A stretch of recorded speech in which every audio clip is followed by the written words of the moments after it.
சாப்பிட்டு ஒல்லியாக உதவி செய்யும் அப்படின்னு ஜெபம் பண்ண வேண்டியதாக இருக்குது.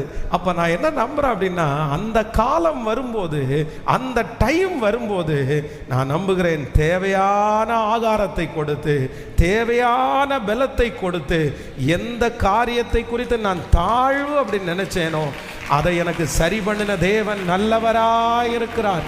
நான் விசுவாசிக்கிறேன். இந்த சத்தத்தை கேட்கிற ஆண்டவருடைய பிள்ளையே, நீ எந்த காரியத்தை குறித்து ரொம்ப இன்ஃபீரியரா இருக்கிறியோ அந்த காரியத்தை ஆண்டவர் பிளஸ் பண்றதுக்கு கர்த்தர் வல்லவரா இருக்கிறார். அதுல ஆண்டவர் உங்களுக்கு உயர்வை தர வல்லவரா இருக்கிறார். இது தீர்க்க தரிசனமான வார்த்தை. இது மனிதனால் கூடாதது, இது மாத்திரையினால் கூடாதது, இது குடும்பத்தினால் ஆகாதது. ஆனால் தேவனால் ஆகாத காரியம் என்று ஒன்றுமே இல்லை. விசுவாசிக்கிறவர்களுக்கு நடக்கும், விசுவாசிக்கிறவர்களுக்கு நடக்கும். ஹல்லேலூயா.